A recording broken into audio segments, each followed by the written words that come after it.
dirtiest, most toxic primaries this state has ever seen. They're about to go through some things, as Donald Trump would say. As Democrats, our opportunity right now is to unify around the values and the opportunity we have in front of us, not to launch a circular firing squad around litmus tests within our party for the next 12 months. Listen, where I need to improve as a candidate and as a vessel of this coalition, I will, and please help me, refine me, make me stronger, teach me. I talk about public education 4 months in a sharper way than I did 4 months ago, because I've now visited a dozen schools across the state. I've sat with educators, I've sat with principals.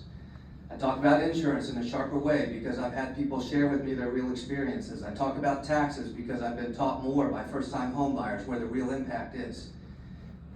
Where I am insufficient as a candidate, make me better and make me stronger.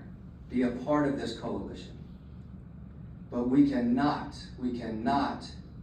go into the next 12 months tearing each other apart on our own team. Our opportunity is to unify now around these values.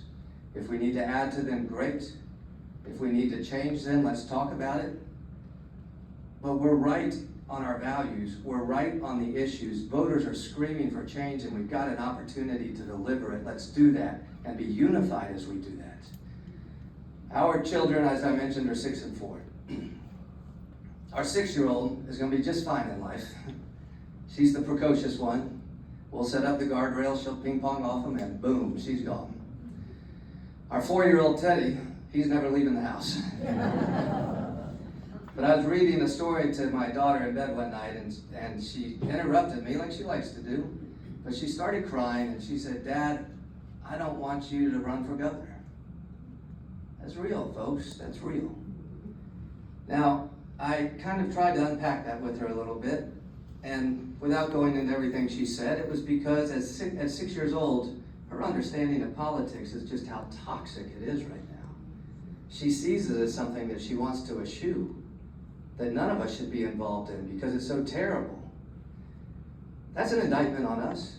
That's an indictment on us. We're coming off a very unsettling week in American politics. And I will tell you, I don't know how we heal from last week. I'm not saying we can't, and I'm not saying we won't. It's okay to recognize, though, the level of uncertainty on how we get out of this current chapter.